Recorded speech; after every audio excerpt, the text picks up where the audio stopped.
오직 우리 주께 오직 우리 주께 오직 우리 주께 우리 높은 소리로 오직 우리 주께 오직 우리 주께 오직 우리 주께 찬양 주께 오직 우리 주께 나를 지으시고 아버지 주시며 나를 구원하사 나를 뺏어 주시고 오직 우리 주님께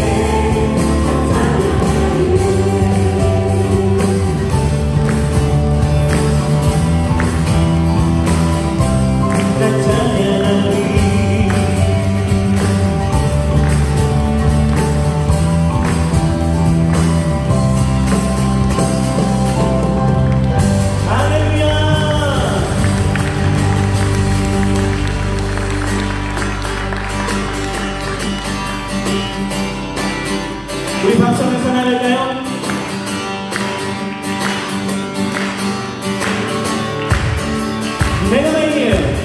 내가 매일 기쁘게 술을 얘기한다면 주의 밤이 나를 안보라니요 내가 주의 근복을 받고 찾는 길가는 주의 영이 함께하니 소리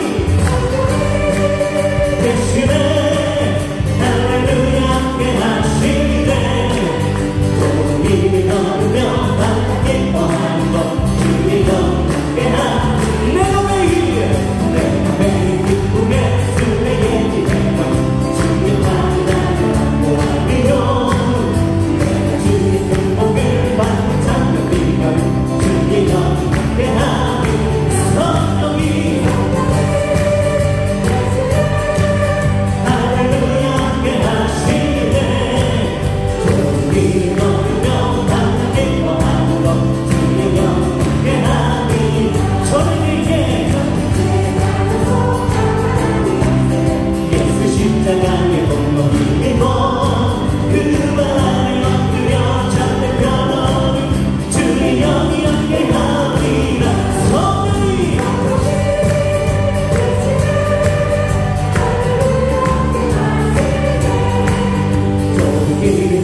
어느 때의 멍에를 주가 해드리셨네. 우리 기뻐해 승리의 주님 우리 마음 주께 향하네. 예수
승리하신 찬양에 예수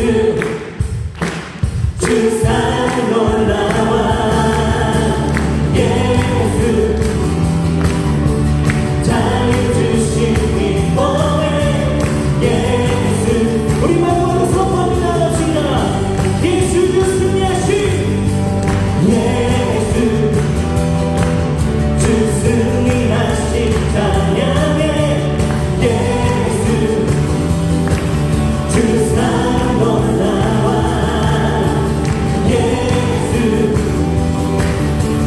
자유 주신 기쁨에 예수 생명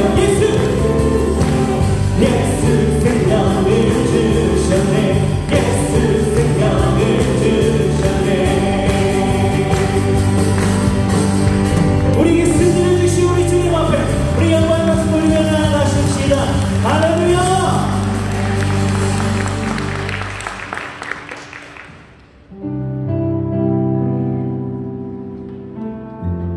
우리 안에 승리를 주신 하나님, 그리고 승리를 주신 하나님, 우리 날마다 우리 안에 주신 그 승리를 기대하고 소망하면서 나아가야 될 줄 믿습니다. 오직 우리의 삶의 승리와 능력은 오직 주님밖에 없음을 참 믿음으로 고백하며 나아가십시다. 할렐루야. 닿을 수 없고 오를 수 없네 사망의 곳에 놓인 우리 절망 가운데 하늘을 보며 주의 이름 나 부르네.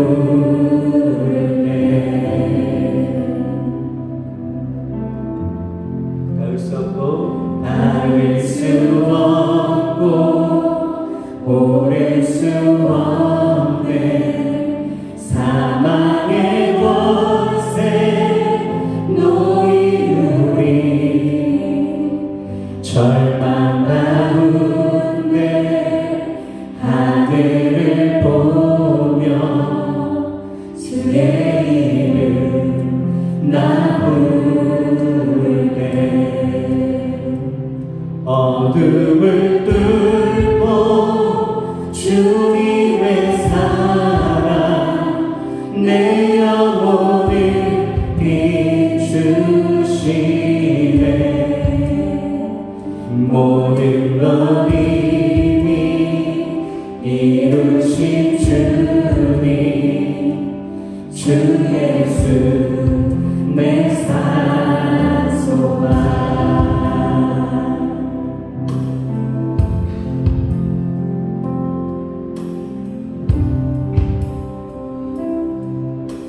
위대한 자비, 위대한 자비, 영원 못하며 한없는 은혜, 요연 못해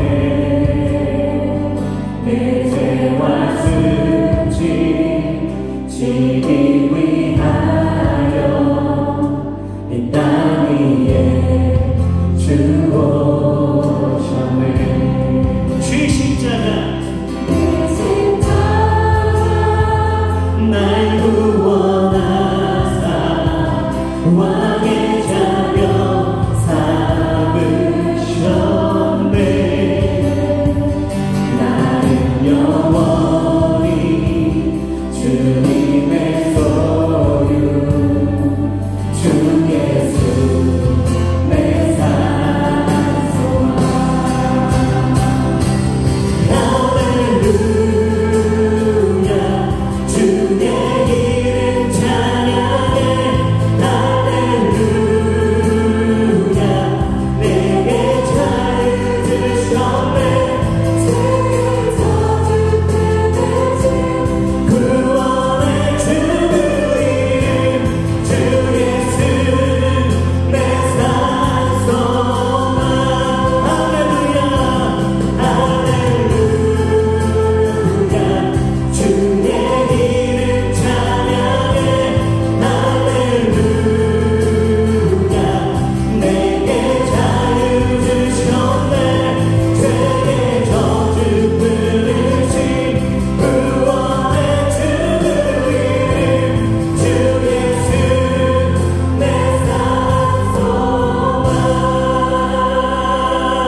언약의 말씀 이루어진 아직 주님의 오늘 시작됐네.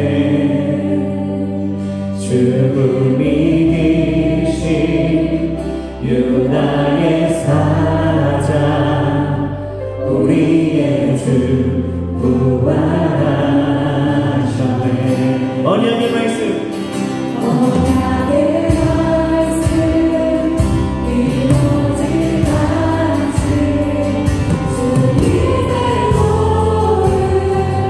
시작됐네.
내게 자유 주셨네.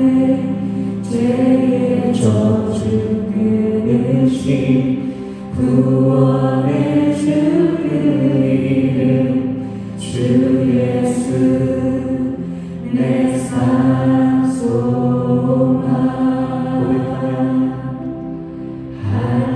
할렐루야 주의 이름 찬양해. 할렐루야 내게 자유 주셨네.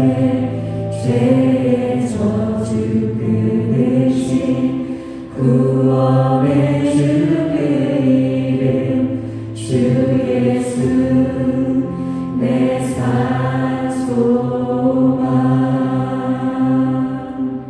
주 예수 내 산 소망. 주 예수 내 산 소망. 주여 소망 되소서. 주 없이 모든 일 헛되어라. 밤이 낮이나 주님 생각. 잘 때나 깰 때 함께 하소서. 내 맘에 주여 소망 되소서. 주 없이 모든 일 헛되어라.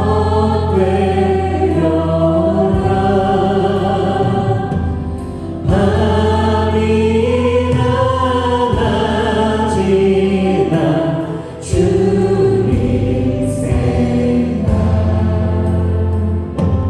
잘 때나 깰 때 함께. 우리 더 큰 소리로 영원한 주님,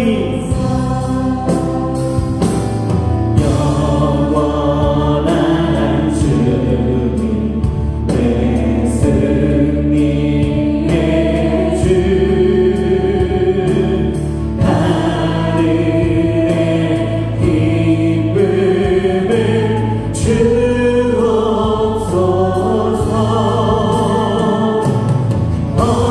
어떠한 고난이 닥쳐와도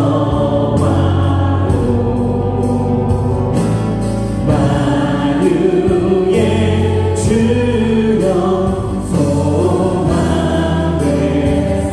어떠한 날이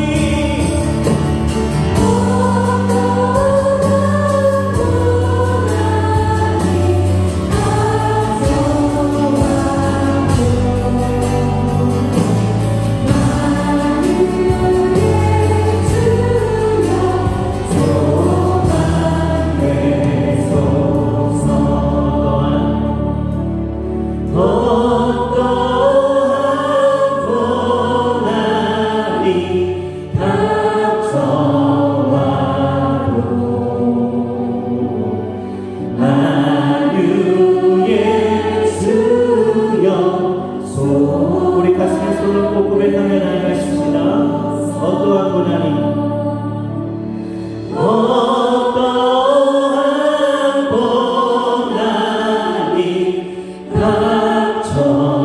닥쳐와도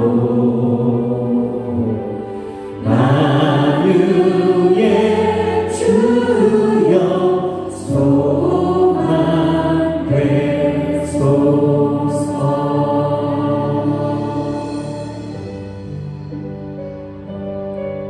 우리 소망 되신 우리 주님, 우리 안에 함께 하시고 또 우리 안에 날마다 승리하심에 놀라운 일들을 하실 줄 믿습니다. 그 놀라우신 하나님 앞에 우리 온 마음을 다하여서 우리 정성과 우리 감정을 다하여서 우리 하나님 앞에 영광의 박수로 돌리며 나아가십시다. 할렐루야! 아멘. 하나님 주시는 감사합니다. 이 영광 주시며 감사합니다. 할렐루야! 우리 그 자리에서 나같이 일어나셔서요, 오늘 이 시간 우리의 믿음을 하나님 앞에 고백하며 나아가시겠습니다. 전능하사 천지를 만드신 하나님 아버지를 내가 믿사오며 그 외아들 우리 주 예수 그리스도를 믿사오니 이는 성령으로 잉태하사 동정녀 마리아에게 나시고 본디오 빌라도에게 고난을 받으사 십자가에 못 박혀 죽으시고 장사한 지 사흘 만에 죽은 자 가운데서 다시 살아나시며 하늘에 오르사 전능하신 하나님 우편에 앉아 계시다가 저리로서 산자와 죽은 자를 심판하러 오시리라. 성령을 믿사오며 거룩한 공예와 성도가 서로 교통하는 것과 죄를 사하여 주시는 것과 몸이 다시 사는 것과 영원히 산 것을 믿사옵나이다. 아멘. 영화로우시고 거룩하신 하나님 아버지, 온 땅에 생명 있는 자마다 하나님의 은혜로 살아가게 하심을 감사합니다. 주님께서 메시아마다 저희들과 동행하여 주시고 이 밤 금요철에도 주님께서 함께 하심을 감사합니다. 지난 시간을 돌아보니 저희들은 주님께로부터 많은 사랑과 은혜를 받았지만 감사하지 못하였고 허영과 시기와 미움으로 가득한 생활하였음을 이 시간 주님 앞에 고백합니다. 주님께서 저희들의 죄와 허물을 용서해 주시고 예수님의 보혈로 정결하고 깨끗하게 씻어 주옵소서. 하나님 아버지, 이 나라의 민족을 사랑하여 주시고 오늘날까지 함께 하시는 주님, 저희들에게 대한민국 나라가 있다는 것에 감사하는 마음을 갖게 하여 주시고 조국을 위해서 사랑과 헌신으로 충성할 수 있는 귀한 마음으로 인도하여 주옵소서. 지금도 계속되고 있는 러시아와 우크라이나 전쟁을 보면서 국가 안보의 소중함을 느낍니다. 전쟁의 아픔을 겪은 이 민족에게 더 이상 아픔을 느끼지 않게 하시고 나라를 위하여 기도하는 우리 모두가 되도록 인도하옵소서. 더구나 6월은 호국 보훈의 달입니다. 순국 선열과 호국 영령들의 숭고한 희생을 기억하게 하시고 6.25의 아픔을 잊지 않도록 성령께서 늘 저희들과 함께하여 주옵소서. 주님의 뜻과 선리 가운데 이곳 강기동의 순복기를 아버지께서 세워주시고 주님의 뜻을 이루어가게 하심을 감사합니다. 세상에서 버림받고 외면당하는 이웃들을 찾아가 하나님의 복음을 전파하는 순복음교회 되게 하옵소서. 우리들의 사랑과 성김을 통하여 하나님의 영광을 나타내고 많은 영혼들을 주님께로 인도하는 저희 교회 되게 하옵소서. 요즘 계속되고 있는 상반기 전도 촉정잔치를 통하여 대교구별로 릴레이 전도 축제잔치를 베풀고 있사오니 주님께서 함께 하셔서 그동안 기도로 품고 인탄 영혼을 주님께로 인도하오니 아버지께서 새 가족들을 사랑으로 품어주시고 잘 정착할 수 있도록 인도하여 주옵소서. 이 밤에 교육들을 밟은 주님의 백성들 간절한 마음으로 주님 앞에 섰습니다. 오랜 시간 코로나로 인하여 겪는 어려운 문제와 가정과 사업, 자녀 등 영육간의 무거운 짐을 가지고 나와 주님의 도우심을 받고자 주님 앞에 무릎을 꿇었사오니 이 시간 말씀을 통하여 모든 것들이 부르지고 회복되게 하옵소서. 말씀의 능력 앞에 우리들의 못난 아직과 교만이 깨어지게 하시고 우리 영혼 속에 깊이 숨겨진 죄악들이 사라지게 하옵소서. 이 밤에 모인 주님의 백성들 각자의 무거운 짐을 주님 앞에 내려놓고 기도하며 강구할 때 우리의 삶에 가난과 저주가 떠나가게 하시고 문제와 변하여 축복이 되게 하옵소서. 이 밤 색소폰 연주로 하나님께 영광 돌리는 남성교 회원들의 수고한 신을 아버지께서 기억하여 주시고 저들이 손대는 것마다 복되게 하옵소서. 색소폰 연주를 통하여 하나님 영광 받으시고 함께하는 저희들에게는 은혜로운 연주 되게 하옵소서. 이 시간 주님께 받은 은혜와 사랑에 감사하여 기도로 준비한 귀한 예물을 아버지 하나님께 드리길 원합니다. 기쁘고 감사하는 마음으로 드릴 수 있도록 성령님 저희들의 마음과 손길을 인도하여 주옵소서. 또한 이 시간 교회들을 밟지 못하고 인터넷과 방송 매체를 통하여 예배드리는 모든 곳에도 주님의 사랑과 내가 충만케 하옵소서. 이밤 늦은 시간에도 여러가지 방법으로 예배를 돕는 많은 손길과 남녀 성교의 헌신을 아버지께서 기억하시고 주님의 사랑으로 채워주옵소서. 모든 것에 감사드리며 이밤 금요철의 예배 가운데 함께하시는 예수님의 귀하신 이름으로 감사하며 기도드립니다. 아멘.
가사를 모르니까 제가 가사를 띄워줬으면 좋겠어요.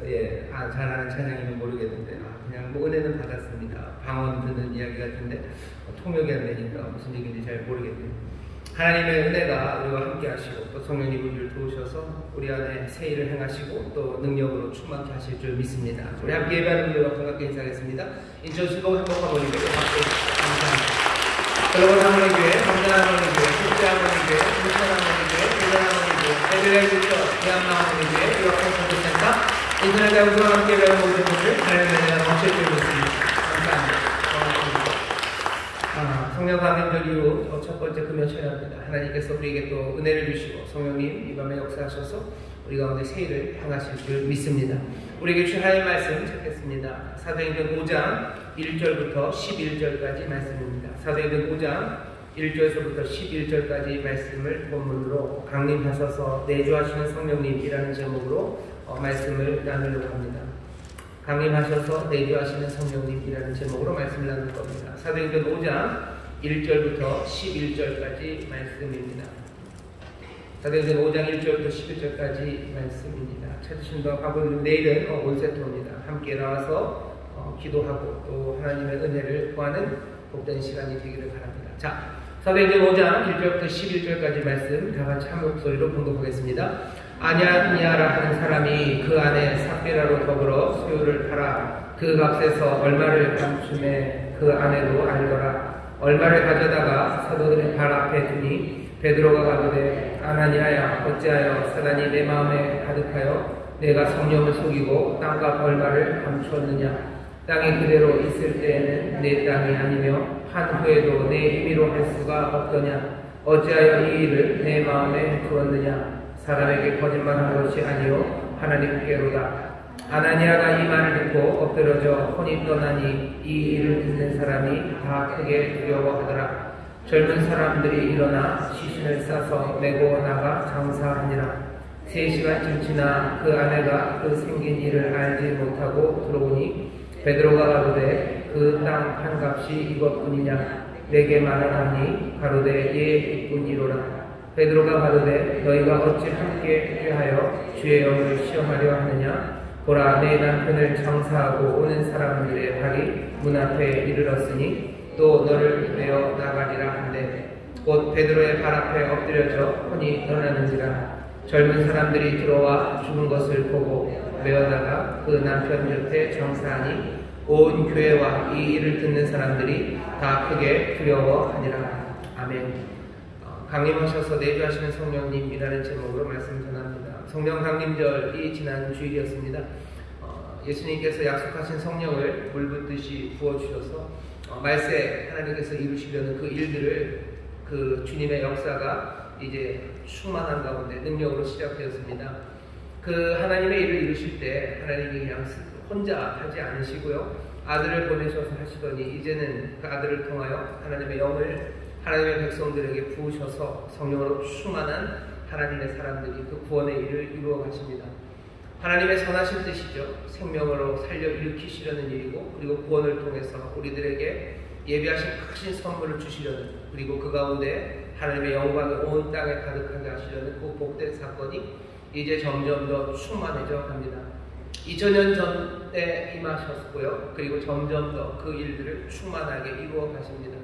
어디 보면 굉장히 더딘 것 같습니다. 2000년 내에 요 정도인가 라고 생각하시겠지만 하나님의 영광과 그 한 영혼 한 영혼이 하나님 안에서 세워지는 것의 그 무게와 그 감격을 우리가 제대로 평가하고 달아보지 못해서일 겁니다. 하나님의 영광은 점점 더 풍성하게 이 땅을 채워가고 계시고요. 하나님은 그 일을 멈추지 않고 해 나가십니다. 성령님이 이 땅에 오셔서 그 일을 행하시는 일의 증거가 멀리 있지 않고 여기 모여있는 저와 여러분들입니다. 우리가 구원받았다는 게 하나님의 역사가 진행되고 있었다는 증거고 또 하나님의 영광이 어디에 있냐고 우리가 물으면 곤란합니다. 우리가 하나님의 영광으로 서 있는 사람들입니다. 성령님이 이 땅에 오셔서 일들을 어떻게 행해 나가시는지 우리에게 보여주는 게 성경에 여러 가지가 있지만 사도행전이 그 모습을 보여줍니다. 사도행전 2장 1절에 하나님의 영이 물붓듯이 부어지죠. 약속하신 성령이 부어지고 그리고 나서는 사람들, 특별히 사도라는 사람들이 하나님의 말씀을 전합니다. 사도행전 2장 보면 베드로가 설교를 합니다. 예루살렘에서 설교를 하기 시작하죠. 베드로가 어떤 사람인지 여러분들 아실 거예요. 사람들 앞에서 뭐 큰 소리로 빵빵 치지만 뭔가 위험하고 어려우면 두려워서 숨는 사람입니다. 아마 두려움이 많기 때문에 사람들 앞에서 뻥을 치는지 모릅니다. 제사장의 집들의 그 어두컴컴한 시간에도 예수님의 사람, 예수를 쫓는 사람이라는 이야기에 예수님을 3번이나 부인하고 도망갔던 사람이 베드로입니다. 하지만 이제는 아니에요. 예루살렘 온 백성들 앞에서 하나님의 말씀을 전하는데 부드러운 말씀을 전하는 게 아니죠. 그냥 중립적인 이야기를 전하는 게 아니라 너희가 하나님의 아들을 죽였다고, 너희가 하나님의 구원으로 위하여 이 땅에 오신 하나님의 아들 메시아를 너희가 죽인 거라고, 이 일을 어쩔 거냐고 사람들을 다그칩니다. 굉장히 무서운 이야기를 하는 거죠. 너희들 죽을 죄 없고 너희들이 한 그 무지하고 그 막지한 일을 너희들 어떻게 하겠냐고 다그치는 그 설교를 베드로가 합니다. 베드로가 설교하고 또 복음을 선포하고 그러면서 회개를 통하여 생명을 얻는 그 길을 전합니다. 사람들이 묻죠. 우리가 그럼 어찌합니까? 우리가 어찌합니까? 회개하고 너희들 예수 그리스도를 믿어 성령을 받아라. 그래서 새로운 삶을 살라고 베드로가 복음을 전합니다. 그러면서부터 교회가 시작되죠. 교회가 시작되고 또 3장에 이르면 사도행전 3장 보시면 여러분들 아시는 것처럼 성전 미문에 앉아있던 나면서부터 일어서지 못했던 그 사람이 일어섭니다. 성령이 임하시면 사람들을 일으켜 세우셔요. 일어난 사건들입니다. 죽었던 사람들이 일어나요. 회개를 통해서 새 생명을 얻고 주저앉아있던 사람들이 일어서는 일, 그것이 성령님의 능력입니다. 일으켜 세운 사람, 그 사람은 찬송하며 주의 전으로 달려가고 새로운 삶이 시작이 됩니다. 성령님이 권능을 주신다고 그러셔서요. 그 힘이 역사하는 게 보입니다. 과감하게 선포하기 시작하고 주저앉는 사람을 일으켜 세우고 삶을 돌이켜서 새로운 삶을 얻게 하는 것, 그것이 예루살렘을 점점점 채워가는 게 보이죠. 하지만 성령님의 역사가 말세에 임한다는 것을 우리가 기억해야 됩니다. 말세는 여전히 아직 끝은 아닙니다. 죄와 사망이 마지막으로 끝날 거예요. 그때까지는 공중의 권세 잡은 사람들이 공중의 권세 잡은 영들과 그 세상의 모든 정사가 하나님의 역사를 가로막고 그것들을 어떻게든지 멈추게 하려고 합니다. 그래서 사도행전 4장을 보면 멈추는 힘이 나타나요. 그들이 갖고 있는 권력이죠. 권세죠. 그것으로 잡아가지고 입 다물게 하려고 합니다. 하지만 그것이 성공할 수 없는 것은 성령님의 능력이에요. 더 크고 놀라운 능력이 이것들을 다 이깁니다. 가도 노려하지만 성령은 계속해서 풀어놓으셔요. 입을 막으려 하지만 성령은 계속해서 복음을 말하게 하십니다. 죽이려 하지만 살려 일으키시려는 그 능력이 성령의 힘으로 그 하나님의 백성들 그리고 사도들에게 임하여 역사가 일어납니다. 그 어렵고 두려운 가운데도 사람들은, 하나님의 백성들은 더욱더 헌신된 모습으로 세상에 하나님의 복음을 채워나갑니다. 그게 우리가 읽은 5장 바로 앞에까지 일어난 일들입니다. 어렵고 힘들어도 사람들은 더 기도하기 힘쓰고 더 아름답게 헌신하며 하나님의 선하신 뜻 구원의 역사를 점점점 풍성하게 이루어갑니다. 5장에 이르러서는요, 조금 다른 이야기가 시작됩니다. 하나님의 힘, 성령의 능력이 막 펼쳐나가요. 강림하셔서 역사하시죠. 4장까지 보여줬던 건 성령님의 능력입니다. 그 힘이에요. 사람들을 주저앉아있던 사람들, 겁쟁이 사람들을 일으켜 세워서 하나님의 구원의 역사에 그 증인되게 하시는 일들, 가로막은 힘들을 얼마든지 우습게 다 밀어내고 자유케 하시는 그 힘이 우리 가운데 보여줬다면 5장에서 조금 다른 문제가 생깁니다. 4장에서는 가로막는 일이 바깥 외부에서 성령의 역사를 가로막았어요. 복음의 행진을 막으려고 했습니다. 하지만 5장을 보면, 오늘 본문 말씀을 보면요, 교회 안에서 문제가 발생합니다. 4장에서는 성령을 거스리는 것이 세상의 힘이었어요. 근데 이제 5장에서는 성령을 거스르는 일이 그 외부에서가 아니라 안에서 생겨나기 시작합니다. 오늘 설교의 제목입니다. 성령님이 강림하셔요. 그리고 내주하십니다. 강림하시는 성령님은 힘과 능력으로 그리고 보혜사가 되셔서 우리를 도우시는 분으로 오십니다. 그리고는 내주하십니다. 여러분 기도할 때 내주하시는 하나님, 내주하시는 주님 말을 많이 하시죠. 내주한다는 뜻이요. 내가 그 올레자입니다. 두음 법칙이죠. 올레, 리을인데 앞에 오니까 두음 돼서 내예요. 그 다음에 주는 뭐냐면요, 거한다는 거예요. 주거 할 때 그 주자입니다. 오셔서 거하시는 성령이며 내주하시는 성령님, 내주하시는 성령님, 강림하셔서 어떻게 하셔요? 내주하십니다.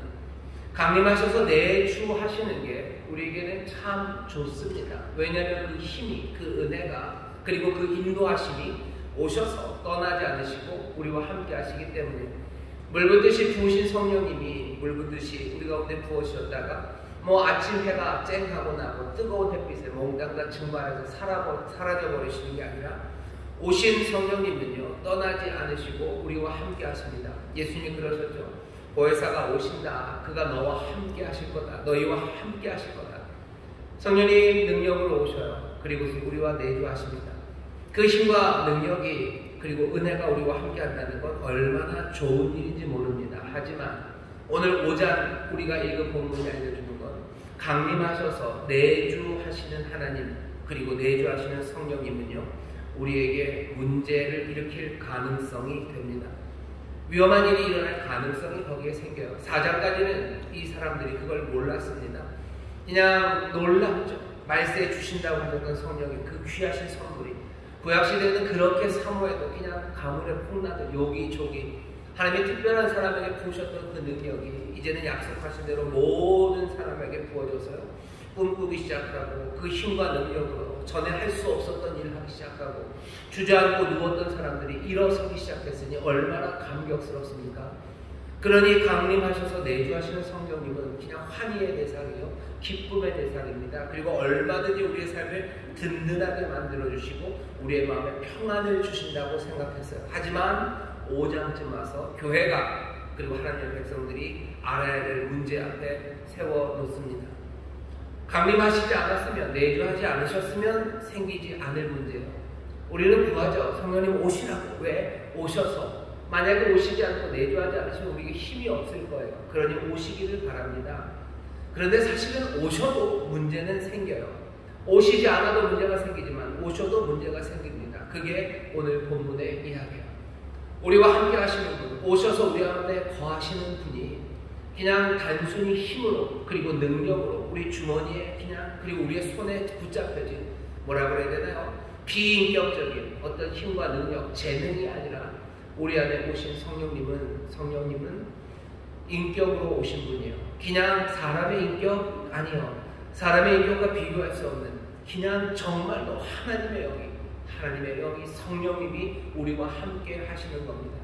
그러니 문제가 발생해요. 그러니 문제가 발생합니다.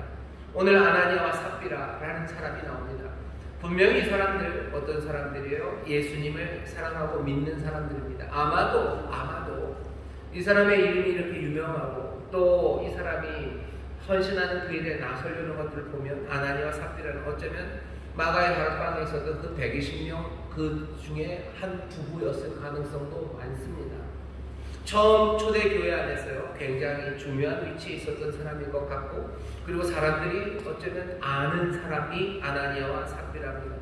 3,000명이 갑자기 몰려들어서 교회를 만들었어요. 그때는 이름이 알려지기 어려웠을 텐데 아나니아와 삽비라는 그래도 그 중에서도 120명 중에 하나 그에게는 예수님을 잘 아는 사람이에요. 처음 성령의 강림하심을 체험한 사람이에요. 성령의 강림하심 가운데 오신 그 내주하시는 성령님이 우리 안에서 일을 행하신다는 거 그거 잘 아는 사람입니다.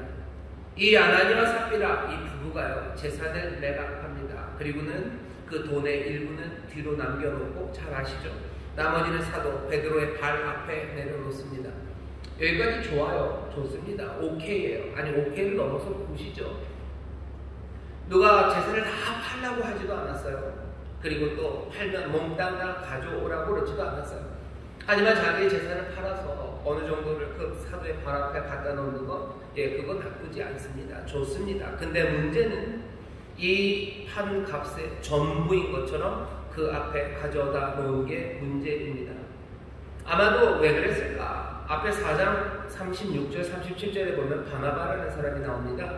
36절에 보면 구브로에서 난 레위족인이 있으니 이름은 요셉이라 사람들이 일컬어 사도들이 일컬어 바나바라 하니 그가 밭이 있음에 팔아 값을 가지고 사도들의 발 앞에 줍니다. 요셉이라는 사람이 사도들의 발 앞에 자기 재산을 다 팔아서 가져놓습니다. 구브로에서 온 사람이야. 나중에 바울과 함께 전도를 떠났던 바로 그 사람입니다. 이렇게 헌신된 사람 요셉이, 구브로에서 온 요셉이 그렇게 하니까 이 사람들이 별명을 지어줬어요. 바나바, 번역하면 권위자라 이렇게 되어 있는데, 권위한다는 게 뭐 힘센, 권위가 있는 사람이라는 뜻이 아니고요, 권하는 거예요. 권하고 위로하는 사람이에요. 격려하는 사람이다 라는 별명으로 이 사람을 부릅니다. 구브로에서 이 요셉은 바나바예요. 사람들을 격려해요. 사람들을 위로해요. 사람들에게 힘이 된다고 아마 칭찬받고 존경받고, 그리고 바나바의 이름이 예루살렘 교회에 퍼졌을 겁니다. 아마도 아나니아와 삽비라도 이 이름이 탐났는지도 모릅니다. 우리도 좀 특별한 이름, 아나니아와 삽비라 말고 뭔가 멋있는 부부의 이름을 하나 얻으려는 그런 시도가 있었는지는 모르겠습니다. 그건 없습니다. 아나니아와 삽비라가 왜 그랬는지 다그쳐 묻지만 아나니아도 삽비라도 대답하지 못합니다.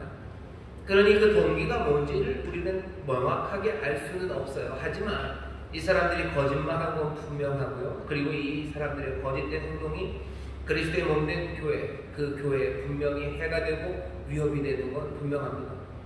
베드로가 그 돈이 있다고 와서 이게 전부인 것처럼 앞에 놓자마자 하나님의 영이 베드로를 깨닫게 하신 것 같아요. 베드로가 뭐 신문하지 않아요. 사실은 물어볼 필요도 없죠. 이게 전부냐 물어볼 필요도 없어요. 그냥 하나님 앞에 내어놓은 거 감사하게 기쁘게 받아서 또 하나님의 나라를 위해서 교회를 위해서 쓰면 되는데, 베드로가 묻습니다. 그냥 단도직입적으로 물어요. 아나니아야, 어찌하여 사단이 내 마음에 가득하여 내가 성령을 속이고 땅값 얼마를 감추었느냐. 베드로가 뭐 눈치가 빤하고 아니면 성도들의 아나니아 삽비라의 재산 상태를 다 알아서 재산을 다 팔았으면 요건 어림도 없는데를 뭐 눈치챌 뭐 그런 거는 아닙니다. 성령님이 지금 충만하게 임재해 계시고 내주하시며 이 사도들에게 어쩌면 사도로서 교회를 책임진 사람으로서 필요한 모든 지혜와 그리고 알려야 될 것들을 알려주시는 것 같아요. 그러니 아내와 짜고서 그냥 그 일부를 가져다가 사도의 발 앞에 놓고 전부를 다 가져다 놓은 것처럼 했을 때 베드로는 그걸 그냥 압니다. 알려주셨겠죠. 그리고는 다짜고짜 단도직입적으로 묻습니다. 왜 그랬냐고 물어요. 너 왜 그랬니? 라고 묻는 거죠. 어찌하여 사단이 내 마음에 가득하여 내가 성령을 속이고 땅값 얼마를 감추었느냐. 땅이 그대로 있을 때는 내 땅이 아니며 판후에도 내 임의로 할 수가 없더냐.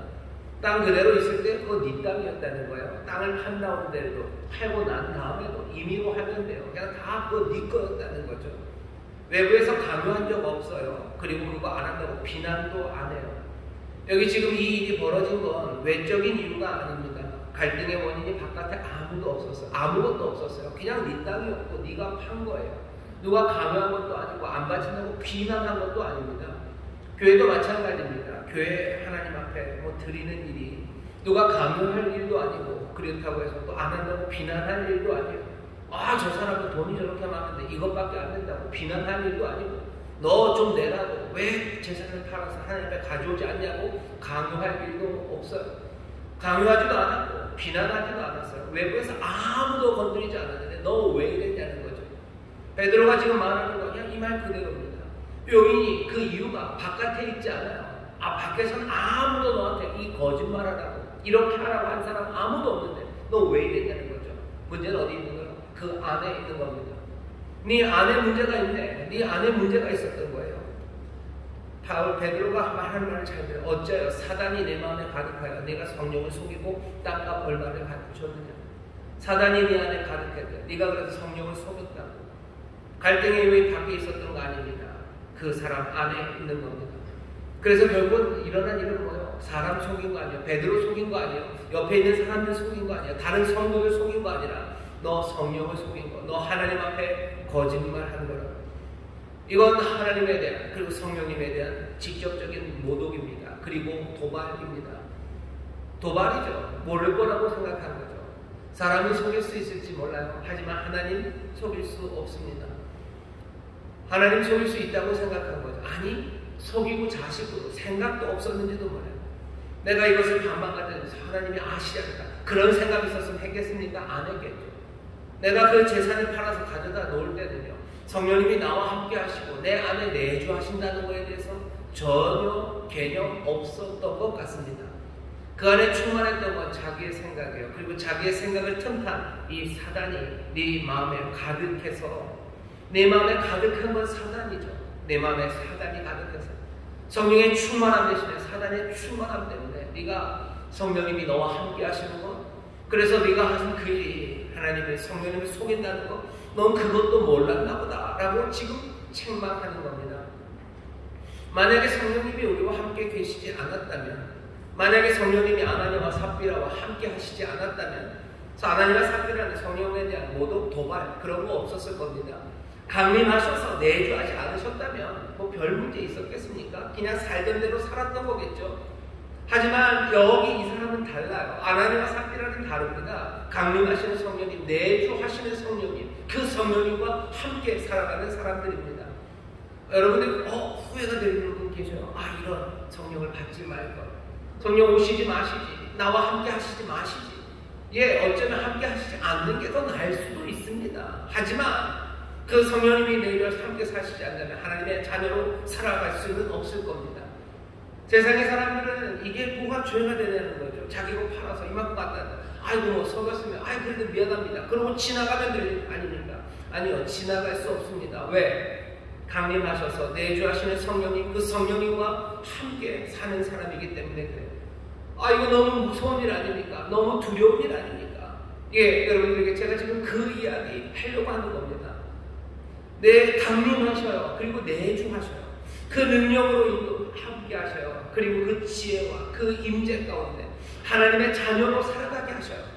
그럼 우리가 완벽하게 살아야 됩니까? 아니요, 그렇지는 않아요. 그렇지는 않죠. 그래야 되겠지만 부족한 게 사실입니다.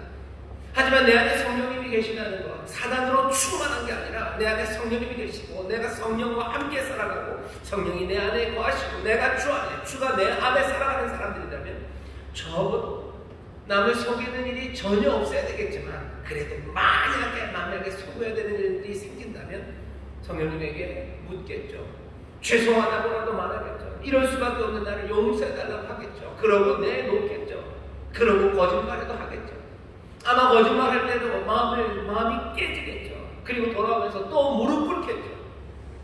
이게 완벽한 모습은 아닐지 몰라도 강림하셔서 내주하신 성령님, 주님과 함께 살아가는 사람이에요. 근데 여기 아나니아와 삽비라는 그게 아닌 것 같아요. 그냥 계속해서 우겨요. 이게 뭐냐는 거죠. 너무한 거 아닙니까? 회개할 기회를 줘야 되는 거 아닙니까? 오늘 말씀은 짧아요. 하지만 아마도 베드로는 회개할 기회를 주었을 겁니다. 그리고 여기서도 계속 얘기하는데 여기 아나니아는 대답이 없습니다. 마가복음 3장 29절에 누구든지 성령을 회방하는 자는 사심을 영원히 얻지 못한다. 사람에게 죄를 지으면 살 길이 있어요. 하지만 성령님 회방하면 사심을 영원히 얻지 못해요. 성령을 회방한다 할 때 회방한다는 말은 영어로 블라스펌입니다. 신성 모독이죠.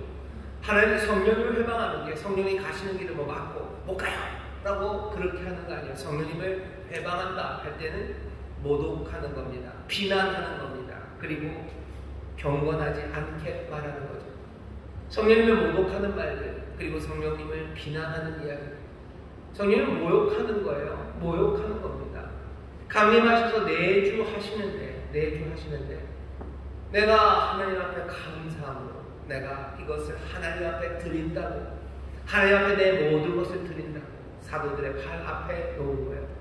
사도들의 발 앞에 놓았다는 건 하나님 앞에 드린다는 뜻입니다. 사도들의 주머니에다가 얼마나 푹 찔러준 거 아니에요. 사도들의 발 앞에 놓는 거, 하나님 앞에 드리는 거죠. 물질의 주인은 하나님이에요.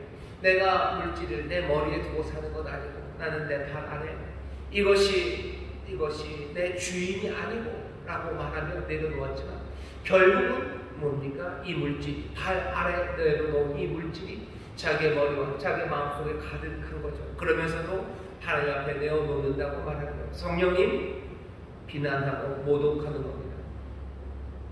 아주 분명하게 모욕하는 일이에요.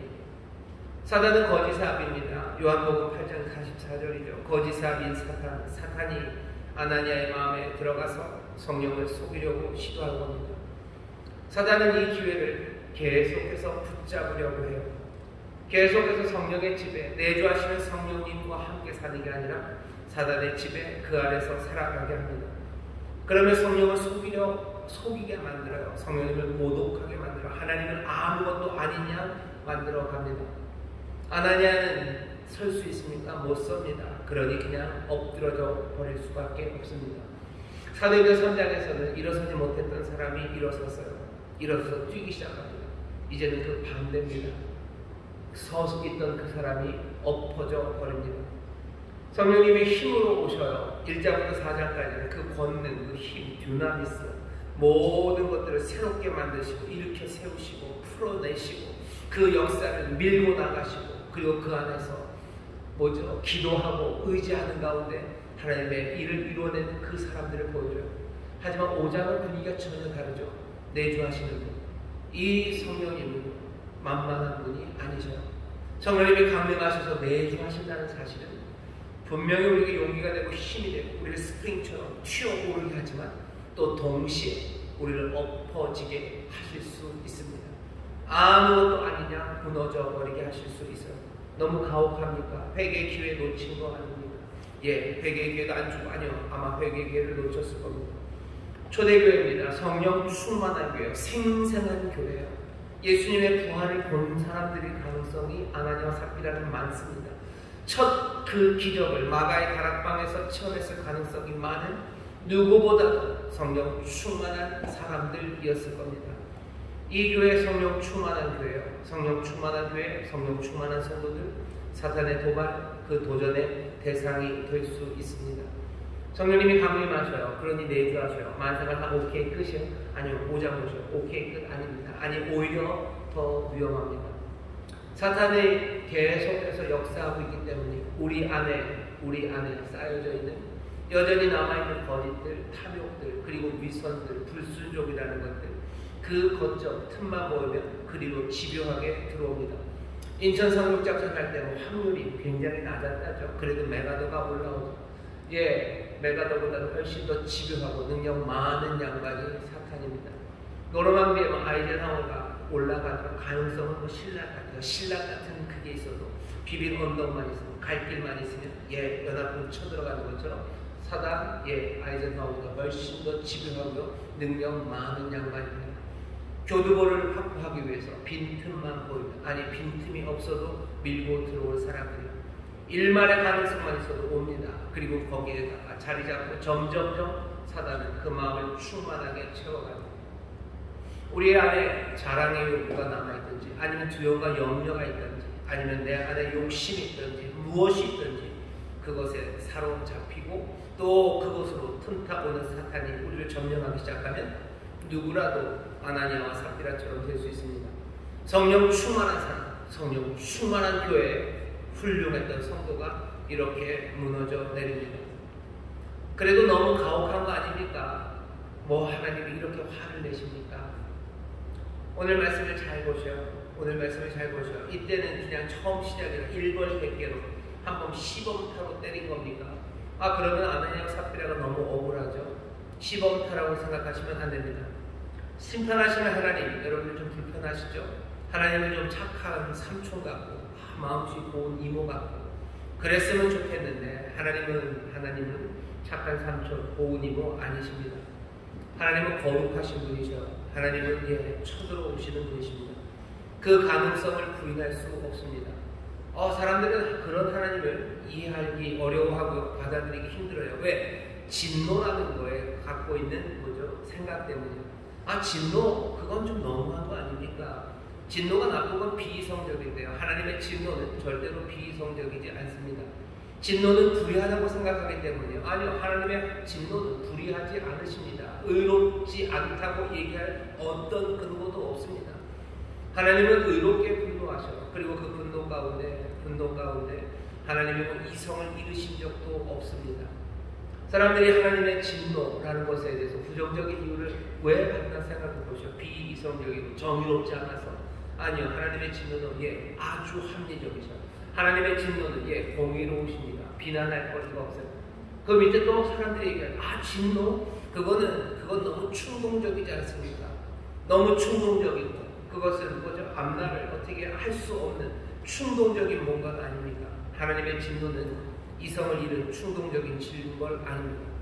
하나님은 아주 이성적이고 주도 면밀하게 그리고 공의롭게 인격적으로 그리고 반응하셔. 그리고 그 반응은 진노, 거룩한 하나님이 돌격하십니다.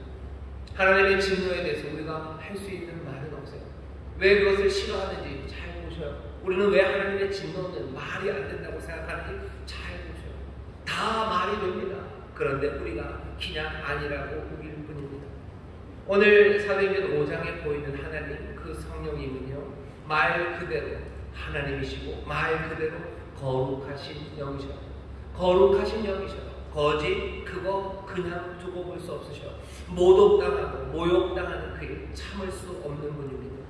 인격적 도발을 가해오는 죄인들, 인격적 도발을 가해오고 그것을 부추기는 사단, 거기에 즉각적으로 응징하시는 하나님이십니다.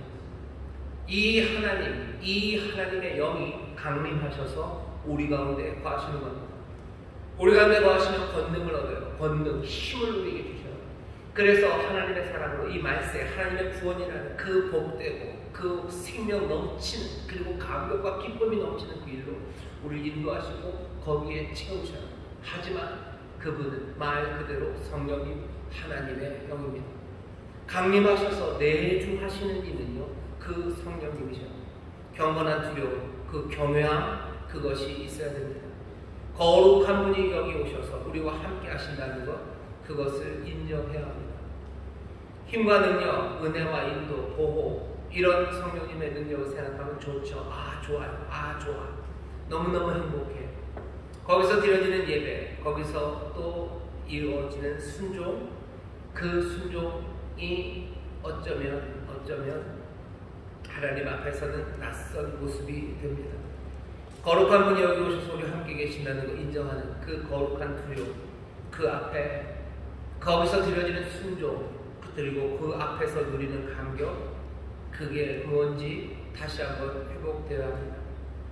예배는 하나님이 우리와 함께 하시고 능력이 우리를 인도하시고 그 은혜와 사랑이 우리를 가득하게 하셔서 우리를 좋으신 하나님 앞에서, 늘 부드러운 하나님 앞에서 우리가 하나님의 은혜를 누리고 그 안에서 꿈을 꾼다고만 생각하면 우리는 이 위험에 떨어지게 됩니다. 경건한 두려움이 실종되면 아나니아와 삽비라처럼 그냥 눕게 됩니다. 사람들을 격려하고 위로해주면 일어설 거라고 생각하는데 오늘 말씀을 잘 보셔요. 두려워 떨리는 가운데 하나님께서 엎어진 그 사람들이 일어서는 겁니다.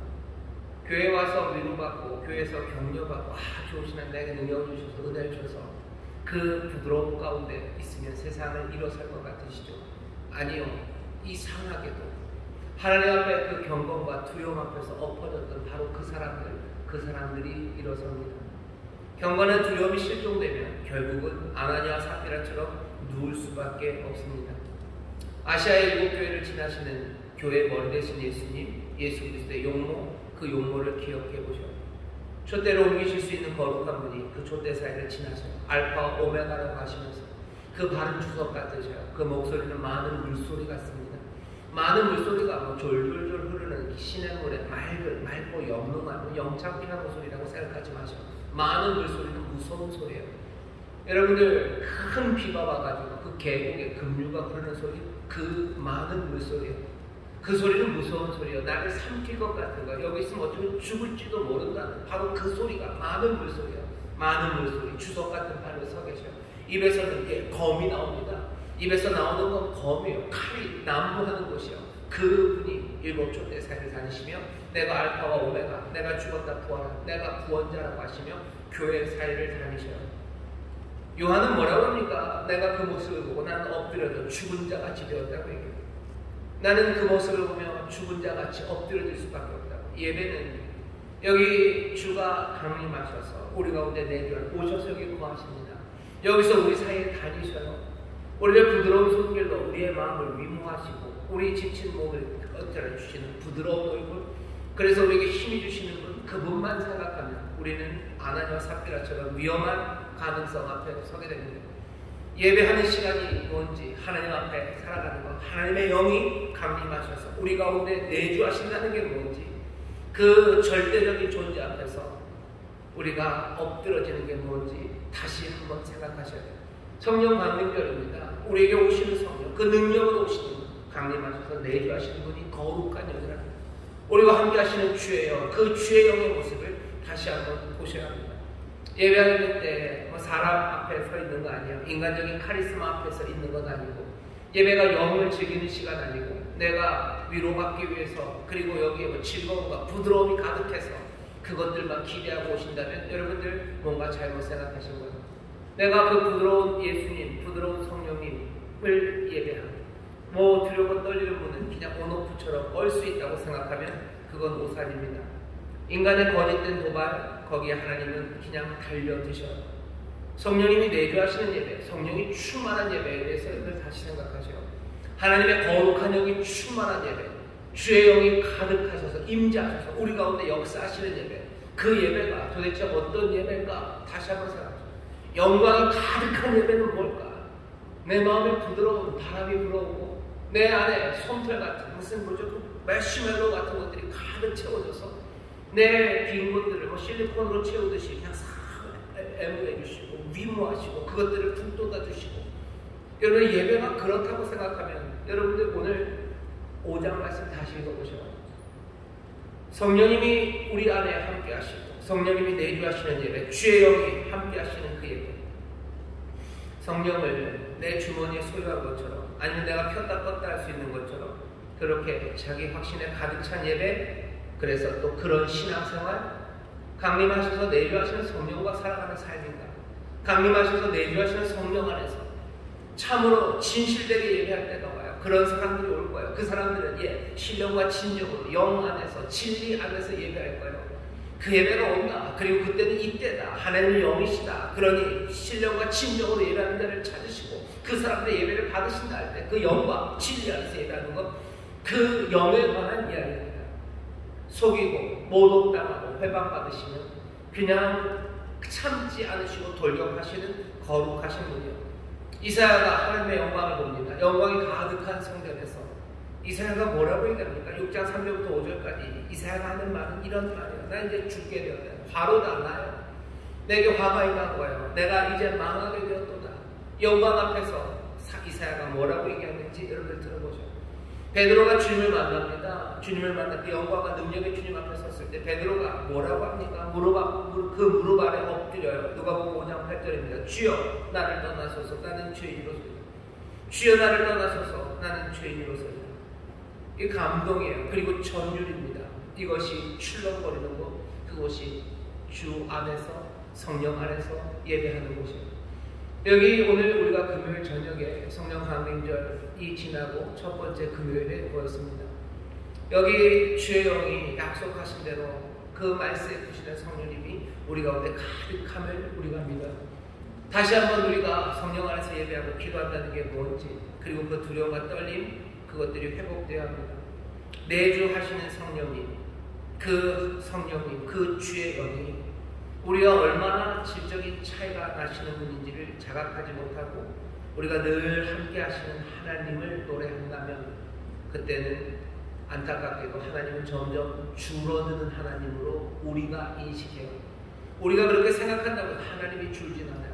하지만 우리는 점점 작은 하나님, 작은 성령님을 붙잡게 됩니다. 어떻게 되는지 아시죠? 내가 감당할 수 없는 문제 앞에 올 때 내가 가진 내 생각의 하나님은 별것 아니요. 그러니 하나님 생각 안 나는 겁니다. 내가 예배할 때마다 두려워하는 분, 내가 예배할 때마다 정말로 위대하시고 감당하지 못할 은혜 앞에 내가 서 있는 사람, 그 성령님이 나와 함께 하심을 내가 믿는다면 세상에 어떤 문제가 다가와도 나는 두렵지 않아요. 왜? 여기 이 두려우신 하나님, 이 두려운 능력이 나와 함께 하시는데 세상의 문제 별것 아니죠.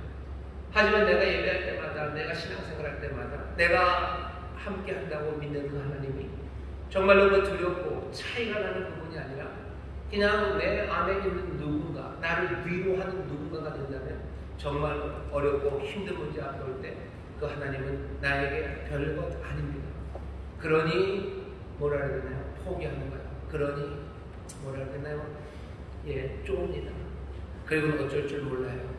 하나님께 두려워 떠는 사람들, 그 사람들이 세상에서 두려워 떨지 않습니다. 예배의 자리에서 엎드려지지 않으면 결국은 세상에 나가 엎드려질 겁니다. 아나니와 삽비라처럼 그렇게 될 거예요. 우리에게 오신 이가 누군지 여러분들 분명히 보십시오. 우리가 예배할 때마다 신령과 진정으로 예배한다고 해요. 성령이 우리와 함께 하신다고 얘기해요. 여러분들 너무 안전하게 생각하지 마세요. 하나님의 영이 우리와 함께 하셔요. 내가 주님과 함께 동행한다는 그 말이 여러분들에게 힘과 용기만을 주는 말이 아니면 기억하셔요. 그건 두렵고 떨리는 이야기예요. 화로가 나요. 망하게 되었다. 예, 내가 죽게 되었다. 내가 무릎 꿇을 수밖에 없는 그 주님, 그 주의 영과 함께 살아가는 거예요. 성령님이 강림하셔서 내주하셔서 우리로 하여금 하나님의 자녀로 살아가게 하는 그 삶, 그 삶을 다시 보죠. 그렇게 말랑하고 늘 즐겁지 않습니다. 두렵고 떨림으로 살아가는 거예요. 아, 그럼 너무 괴롭지 않습니까? 아니요. 여러분들 이 두렵고 떨림으로 살아가는 사람들에게 누리는 그 평안과 그 사람들이 부르는 찬송과 그 기쁨을 여러분들 다시 한번 보셔요. 그 주님이 부르고 그 은혜에 그 두렵고 떨리는 분이 나를 사랑하시고 나를 품으시고 그리고 나를 위해서 죽으시고 나에게 모든 것을 주시고 나를 신뢰한다는 것, 그 안에 있는 떨림이 우리의 삶의 모토, 우리를 움직이는 힘이 됩니다. 두렵고 떨리는 사람들은 꼼짝 못할 거라고요? 아니요. 두렵고 떨지 않는 사람이 오히려 세상에서 꼼짝 못합니다. 주를 두려워 떠는 사람들이 세상에서 움직이고 그 사람들이 일어섭니다. 이 일에 이 사도행전에서 알려주는 거예요. 이제 난 그랬지만 너는 그러면 안 된다. 오늘 본문을 보셔요. 그렇게 하면서 사람들이 다 두려워합니다. 그러니 다 쫄아서 얼어붙었어요? 아니요. 오히려 그 사람들이 12절부터 보면요. 사도들의 손으로 민간에 표적과 기사가 많이 나타나요. 믿는 사람은 다 마음을 같아요. 모입니다. 그리고 더 많이 병 고치고 능력 행하고 하나님의 놀라운 일들로 예루살렘 그 허다한 사람들, 그 사람들에게 나가서 고치고 새 일을 해나가기 시작해요. 두려워 예배하는 사람은 꼼짝 못한다고요? 아니요. 오히려 세상 두려워하지 않고 그 일 해나갑니다. 두 가지만 더 시간이 많이 갔는데요. 여기 보면 아내 삽비라도 함께 꾀하여 주의 영을 시험했다고 되어 있어요. 아내도 함께 꾀하여 주의 영을 시험합니다. 함께 꾀했어요. 함께 의논합니다. 함께 의논해요. 부부가 의논하면서 신앙이 상승하는 게 아니라 이 두 사람들은 하강합니다. 공동체에도 그런 공동체들이 있어요. 모임도 함께 꾀해요. 함께 의논합니다. 그러면서 어떻게 신앙이 주 앞에서의 두려움이 상승하는 모임이 있는가 하면 하강하는 모임이 있어요. 아주 그냥 구체적으로 예를 들면 그런 거죠. 남편이 여보 우리 이제 하나님 앞에 더 성실하게 예배하기 위해서 뭐 주일 예배도 가고 금요 예배도 갑시다 라고 얘기하면서 같이 회의합니다. 에이 주일만 갑시다 라고 하강하는 거예요. 상승할 때는 금요일 말고 우리 새벽 예배도 갑시다. 그건 상승하는 거예요. 함께 꾀하여 상승하는 사람이 있고 하강하는 사람이 있습니다. 우리는 어떤 사람인지 보셔야 돼요. 성령 안에서 주의 이름으로 은혜를 그리고 경외함, 두려워함, 그 약속을 바라며 점점 더 주께 가까이 가는 사람들이 있는가 하면 하강하는 사람들이 있어요. 아나니와 삽비라는 안타깝게도 그렇게 되었습니다. 우리에게 믿음의 동역자들을 주셔요. 부부 또 믿음의 동역자들. 바라는 것, 우리가 함께 꾀할 때마다, 함께 의논할 때마다 더 경외하고 그리고 그 은혜와 약속을 붙잡으면서 점점 더 상승하는 그런 공동체를 이루시기를 주의 이름으로 축원합니다. 마지막으로 하나만 더, 자꾸 교장 선생님 같아지는데요. 여기 시체를 아나니아 그리고 삽비라를 메고 가는 사람들이 있어요. 메고 나갑니다. 메고 나가요. 그리고 장사 진행. 일어나 싸서 메고 나가 장사합니다. 일어나서 싸서 메고 나가서 장사하는 사람들은 젊은이들입니다. 일부러 젊은이들이라는 말을 써놨어요. 젊은이들이 일을 합니다. 우리도 보통은 장사하신 애들이 누가 돌아가시면 애들은 가야죠. 좀 연세 많으신 분들이 합니다. 우리 교회에서도 우리 최 집사님이 그 일을 하신 연세가 많으시고 젊은 사람들이 일 잘하네요. 나이 뼈 드신 분들이 장의사 그런 일들을 하죠. 근데 오늘 보면 젊은 사람들이 그 일을 한대요. 젊은 사람이 그 일을 한답니다. 6절입니다. 젊은 사람들이 일어나 시신을 싸서 메고 나가 장사합니다. 그 사람들 다시 들어왔어요. 피곤하겠죠. 그런데도 또 그 사람들입니다. 10절입니다. 곧 베드로의 발 앞에 엎드려 혼이 떠나는지라 젊은 사람들이 들어가 죽은 것을 보고 메어나가 그 남편 곁에 장사하니. 왜 젊은 사람들이 합니까? 이거 뭐 노동 착취하는 거예요. 장유유소라 어리고 힘든 이들 젊은이들 니들이 힘 있으니까 니들이 해라. 그건 아니죠. 보통은 나이 드신 분이에요. 하지만 여기는 젊은이들이 합니다. 아마도 베드로가 젊은이들 너희들이 하라고 했을 수도 있고요. 또 그 일을 젊은이들이 아마 듣고 싫은 걸 억지로 한 것 같지도 않아요. 왜냐하면 여기는 아주 그냥 단순하게 그냥 능동입니다. 액티브한 동사들이에요. 정말로 자기들이 싸서 자기들이 장사치는 들어온 날에 누구 시켰다는 말 없어요. 그 일을 합니다. 여기 넘어진 사람이요, 쓰러진 사람이요, 이 쓰러진 사람을 젊은이들이 내보갑니다. 어쩌면 그렇게 오해하실지 몰라요. 젊은 사람들은 예배가 그리고 신앙생활이 훨씬 더 부드럽고 뭔가 좀 위로가 넘치고 격려하고 그런 이야기들을 자꾸 해줘야 우리 젊은이들이 신앙을 제대로 신앙의 앞에 나올 수 있지 않을까라고 생각할 수도 있는데, 오늘 여기는 전혀 다른 얘기입니다. 젊은이들을 이 두려움 앞에 세우는 것 같아요. 그리고 이 젊은이들은 그 두려움 앞에 자기들이 섭니다. 예배가 그리고 신앙이 얼마나 거룩한 두려움 앞에 그리고 순전함과 정결함 앞에 서야 되는지, 떨려 주를 섬기는 건 그것 앞에 서죠. 아나니아와 삽비라라는 앞세대가 잘못한 실패, 그것들을 딛고 일어서는 젊은이들이요. 그리고 나서 12절부터 16절까지 하나님의 역사가 나타나기 시작합니다. 여기 청년들이 많이 있어요. 청년들 많이 있습니다. 여러분들에게도 전하고 싶은 것은 오늘 이 말씀, 하나님 앞에, 거룩한 성령님 앞에 두려워 떠는 것, 예배 안에 그 거룩한 두려움들, 그 겸허함, 그것이 회복되기를 바라고, 또 그렇게 두려움의 자리로 초청할 때 여러분들이 함께 나와서 좀 무섭지만 떨리지만 시체를 메고 나가는 그 사람들이 되기를 바랍니다. 그래야 하나님의 뜻이 정말로 성령의 능력과 그 은혜 가운데서 우리 사랑하는 청년들을 통해서 또 이 교회를 통해서 이루어집니다. 이 말씀을 우리가 다시 한번 이 밤에 성령 강림절 이후에 봤습니다. 이건 예배에 관한 이야기고 그리고 우리의 신앙생활에 관한 이야기고, 성령이 강림하셔서 우리와 함께 하셔 내주하십니다. 그 힘과 능력이 우리에게 주신 용기 놓치지 마셔요. 하지만 그분이 거룩하신 하나님, 거룩한 영, 온오프할 수 있지 않으신 분, 우리의 모든 것들을 다 아시는 정말로 위대하신 하나님과 거룩하신 이와 우리가 함께 살아감을 기억하실 때, 우리가 예배하는 이 자리에 그 거룩한 영이 함께 계시면 우리가 한 번 더 확인할 때 그 두려움과 떨림이 오히려 우리의 세상에서 우리를 얼어붙게 하고 주저앉게 하는 게 아니라, 오히려 그 두려움과 경외함이 우리의 삶을 세상에서 얼어붙지 않고 주저앉지 않고 하나님의 사람답게 살아가게 할 것, 그것을 다시 한번 확인하시고 이 은혜를 그리고 이 성령님을 사랑하며 또 경외하며 함께 신앙의 복된 길, 우리가 맡기신 그 귀한 일을 이루어 나가는 우리 모두가 되시기를 주의 이름으로 축원합니다.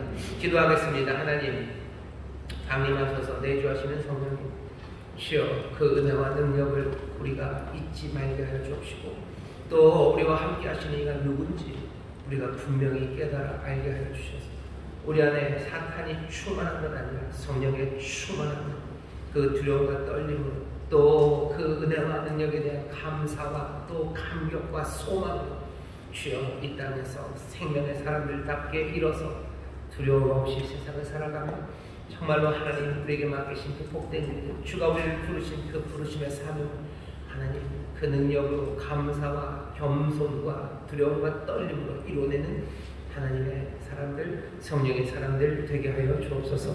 감사드리며 예수님 이름으로 기도하옵나이다. 아멘. 우리 시간에 기도합니다. 기도하실 때 성령님 우리와 함께 하시옵소서. 기도하실 것은 성령님 해방하는 자 되지 말게 하시고, 우리와 함께 하시는 성령님 하나님의 영입니다. 진노의 하나님, 거룩한 하나님, 두렵고 떨리는 분, 그 놀라우신 성령과 함께함을 물로 기억하게 하소서. 우리의 예배가 경외함이 가득한 예배가 되게 하시고, 그 가운데 감사하며 또 그 가운데 기뻐하며 그 가운데 소망을 누리는 주여 성령님이 우리와 함께 하시면 온전히 깨달아 성령님으로 온전히 충만한 우리 모두가 되게 해달라고 우리 예배가 신앙이 바뀌어지게 하시고 성령님 우리를 인도하여 주시고 두렵고 떨리는 가운데 오히려 세상을 두려워하지 않는 우리가 되게 해달라. 이 은혜에 이 충만함이 우리 가운데 넘치 않고 우리 간절히 주여 새롭게 부르시고 통성으로 기도하겠습니다. 주여 주여 주여 아버지 하나님 감사합니다. 아버지 하나님 감사합니다. 우리 예배가